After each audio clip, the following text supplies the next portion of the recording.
All right, we are back. We just heard from some voices of ISTE, and now it was interesting because I was talking about when I was asked a question from Rob about my most impactful thing, it was about people. So I'm excited I get the chance to meet Nikki Jones, I get a chance to learn from her, and now you haven't seen her here yet, get a chance to learn from her as well. So Nikki, welcome to the Stronger Together podcast. Good morning. I'm so excited to be here. So for those who don't know who you are, could you share some of the work that you do, not just at ISTE, but the work that you do in the profession?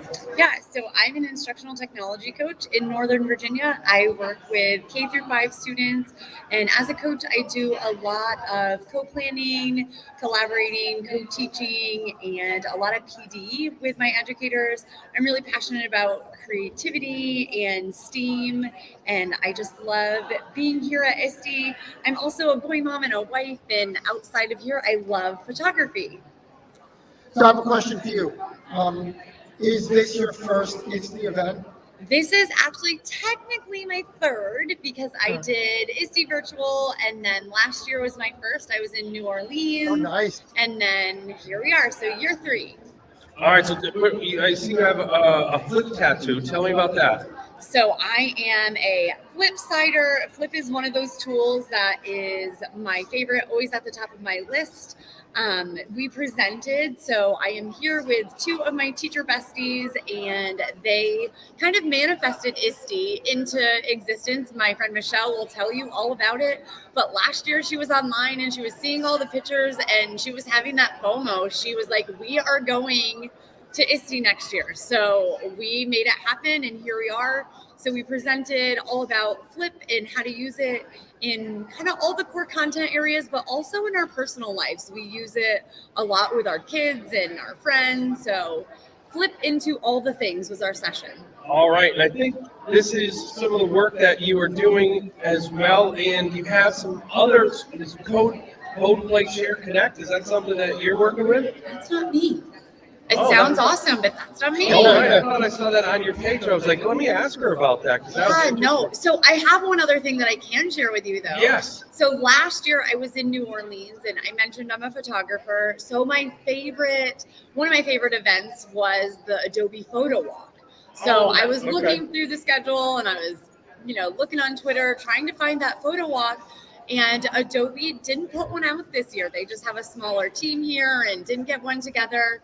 And then I said, I thought I saw one in the session. So I searched the sessions and they were sold out. What? So as you can imagine, I was a little disappointed. Oh, no. But I'm a problem solver. So I said, I can't be the only one that is like wishing this would happen, right?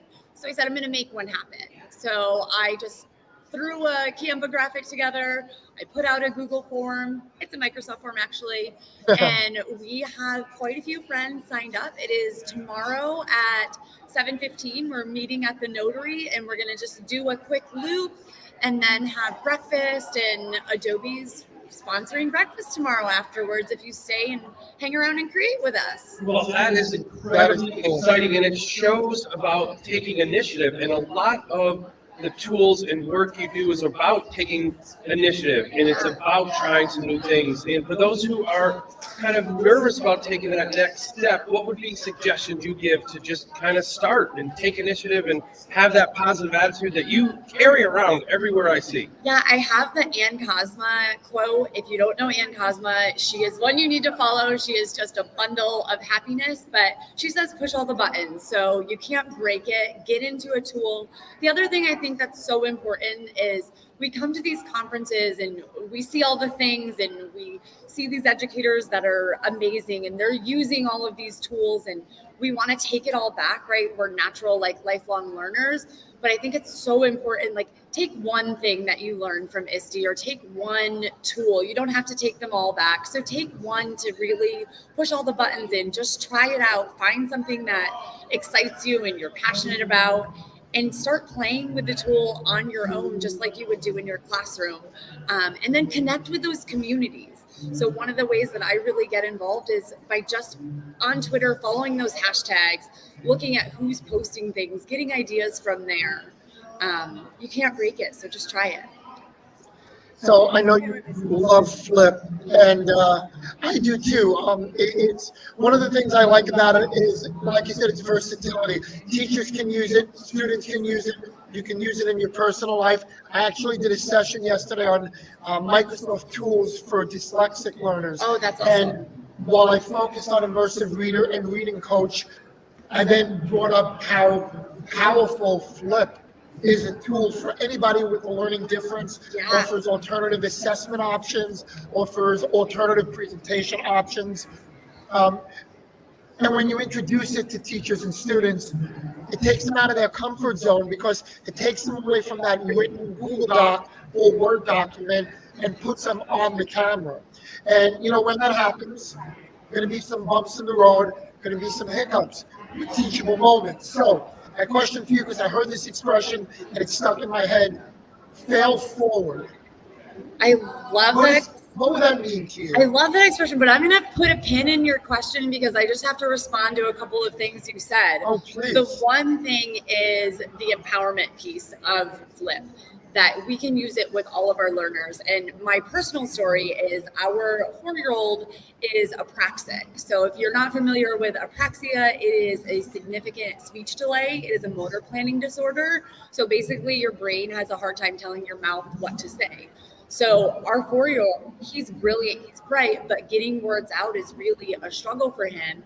And he's been doing speech for years. And I have Flip videos of him from the beginning practicing those speech sounds. And a lot of it was the motor planning of like what your lips look like when you're making a W sound or what your lips look like when you're making a certain noise. So for him, he would get on Flip and he could see his own lips and make those noises. And I could put pictures that were interesting to him, things that he wanted to see and could identify with. It wasn't just a worksheet. It wasn't just something. There was one other thing that you said. I'm going to go back and I'll listen to it and I'll have the brain, it come back to me. But I think that failing forward is so important and that we model that for our students. So anything that I'm doing in front of or with kids in my classroom. And I want them to see that, the way we move forward and the way that we grow is by making those mistakes and learning from them. And I just think that's really important. I think we don't have enough grit in our students. And there's a lot of, when things get hard, sometimes we want to back away and say, no, thank you. So I really try to model that perseverance in everything that I do. And I want that in my personal kids and the kids that I teach. So a quick story that connects a lot of what we were just talking about. And our book, Ready, Set, Fail from Carl Hooker. So is Ann shared with you the first time and how we met? No, I need to know. So Carl Hooker did an event called LearnFest in Austin, Texas. Okay. And there's this silent disco in Austin where you wear headphones and you can choose the music. I saw pictures of that. So Carl's like, what two people do I think could come and pull this off? So he invited Ann and I to do silent disco and encouraged us to do short videos before we got there. We had never met. So she was so, as she is, funny and cute. She had Matt Miller and a couple people, just real video running through the woods.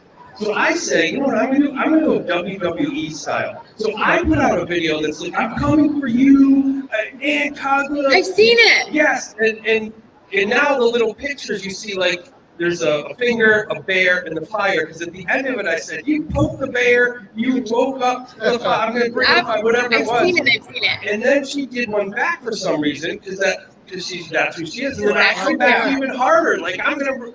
And then I get down there, and the first thing I said to her is, listen, I'm not a jerk. Here's the disclaimer.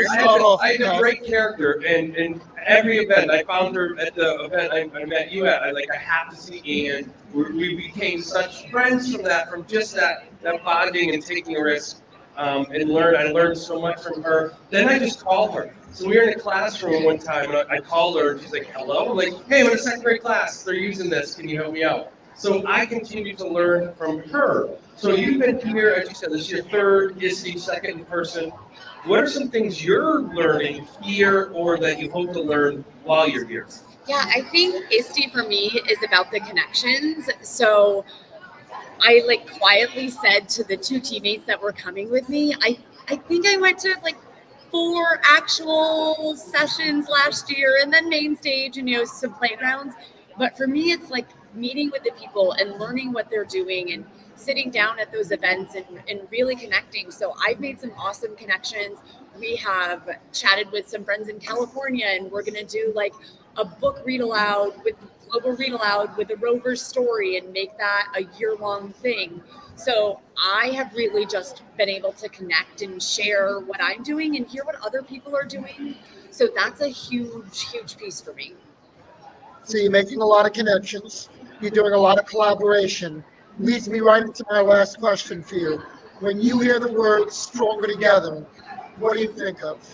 I just think of that mentality that we are always better together. 2 kids are better than 1, 5 kids are better. I have great ideas, but if we put them all together, what magic can we do when we have everybody thinking and that problem solving? And in education, it's so easy to get on an island or feel alone or feel overwhelmed. So I think, that mental health piece too, of just having those people that you can go to. And I have been blessed with some of them in my life, Christine and Michelle and my friend Caitlin, who they're my together people. And when I need a pick me up or I need a boost, they're there. So I think it's so important in education that we stick together and we're all on the same team. And we're on team with parents. Parents are on our team, the kids are on our team. We are all in it to win it. So wonderful. Thank you for taking the time to join us on the Stronger Together podcast. Thank you for sharing your voice and all that you do. As you can see, from her Twitter account, follow Miss Jones 72812. And is there other ways that they can connect with you? That's really the best way to connect with me. I do a lot of posting. I share a lot on there. So that is the best way to get in touch with me. Wonderful. Well, thank you very much, and hope next year will be your 4th ISTE. Yes, I hope so. We're manifesting Denver. We're coming for it. Thank you very much. Thank you.